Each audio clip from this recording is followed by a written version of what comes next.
In the previous lesson in Rhino and Grasshopper, we created a structure which could be like a pavilion using different tools, and we generated first a couple of surface, and then we find the adaptation for some pillars or columns in between the terrain that we imported and the top, the roof that we created directly in Grasshopper.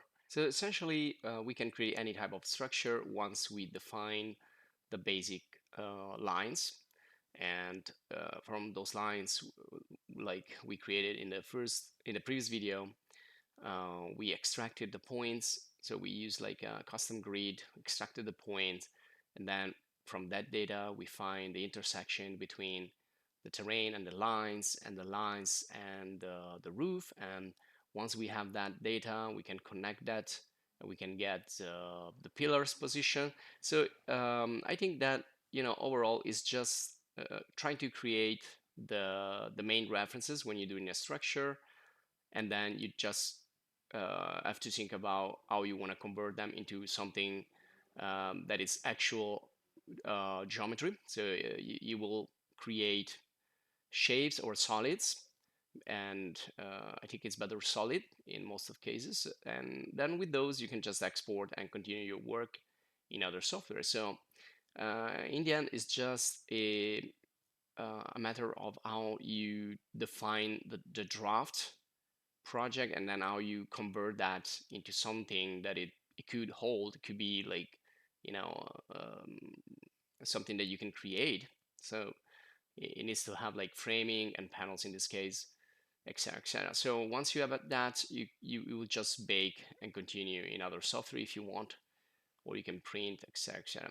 So I hope you understand the logic of how Grasshopper works, and of course there are so many more things you can do with Grasshopper, so many more commands and tools and utilities and functionalities that you would need to study this also on your own. But I hope you get the basics to do that, and you find a lot of information, a lot of tutorials, a lot of content on the web, so you can continue explore more features, and of course also additional features, because this is just basic Grasshopper. Then we have a lot of add-ons, plugins that we can use, and I'm going to show you in this video how we can also like insert some additional add-ons, and also we can uninstall or delete plugins and add-ons.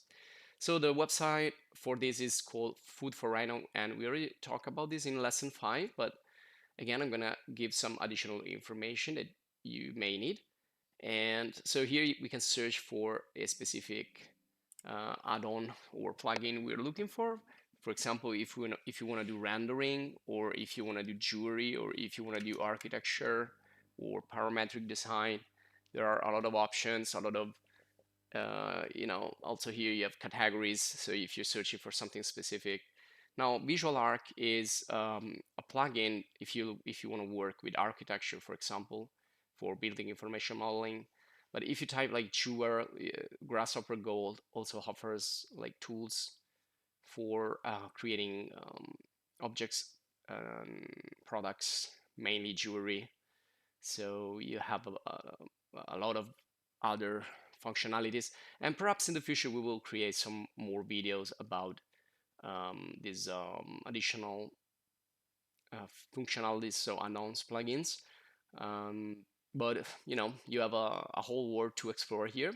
Once you get again the basics and how the software thinks, you can expand and you can search for something more specific for your specific case. So if you're doing product design, if you're doing like calculation, mathematics. And here also we have a free filter, so you can see everything that is free. Also, you may be interested in Rhino for Revit if you want to work with both. Revit is for architecture, and there is another course dedicated to this. And I think this is a little bit more specific, and it's the new technology in architecture, which is building information modeling, or BIM, or BIM. And again, maybe in the future we will explore more some of these add-ons. So please subscribe to support us. Also join to support us. This will be helpful. V-Ray for Rhino. This is for rendering, and also we have a video course for that. If you want to do like more advanced rendering in terms of materials, lights, and landscaping, creating more realistic scenes. If you want to visualize your object better. Now I want to show you this add-on now. It's called Pancake, and I want to show you again how you can quickly install and then also uninstall a plugin. So I'm going to go with Pancake, but there's also something with Excel, but like spreadsheets, but let's go for the standard Pancake. So I'm going to click on download button here, the green button, and you need to log in order to download this from Food for Rhino. You need to have an account. Once it's downloaded, it's going to be zipped, so you need to extract it. And again, we saw this in lesson 05, so I'm going quick with the installation. But you can see to disinstall or delete or uninstall, you just reach the folder where you have all the plugins, the add-ons, and just delete the one that you don't want anymore. Like, for example, Anemone. And I cannot delete it right now because, well, to reach the folder, you can go to File and get there. We already saw that. But we cannot delete it at the moment because first we need to close Rhinoceros. So also I'm going to extract this. So I will copy it. This is Pancake. I'm going to copy the files into that directory so that we can do both install and uninstall. So remember, go to File, Special Folders, and then Components, and paste there when you want to add another add-on or plugin in Grasshopper. Okay, now that I close Rhino, I'm gonna delete Anemone, just like that. So delete key or right click and delete. And this is how you uninstall an add-on. So it's really easy both to install or uninstall. And then I open again Rhino, open again Grasshopper, and we're gonna see the changes. So right now, you don't see Anemone anymore, and we have Pancake, which you see here had a lot of features in calculation and geometry and other stuff.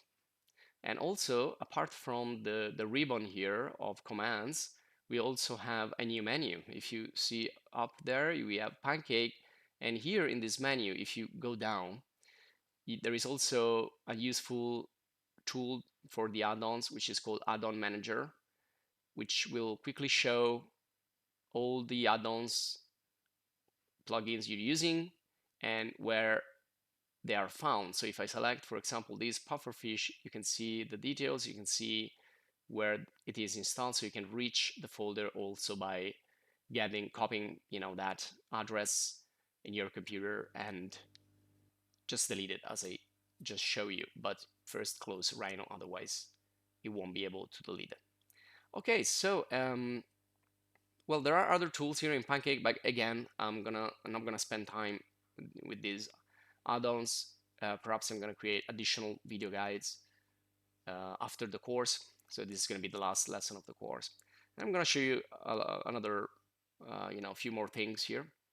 So what I've done here is just set multiple points and just position them a little bit, randomly on the space and pushing some of those up on the Z with the gumball. And I used these tools here to create a bunch of different solutions for structure. Most of these are randomic here in the mesh tab, triangulation. And also want to show you Metaball, which is also pretty interesting and like futuristic in a way to create, I don't know, buildings made of bubbles, sort of. And also I extruded this. I'm going to show you how to do this in just a minute, but first I want to show you how you can export. So once you're finished, to go outside Rhino and use other software, first you need to bake. So bake, I just bake into a red layer here in Rhino. And once it's baked, you will be able to export this in other software. So just export selected, file export selected, and the format will be FBX in this case, but you also have other options. But usually FBX works fine with most of software. And here we choose how to export NURBS, and we want to export NURBS as meshes. Otherwise, some software, they won't read them.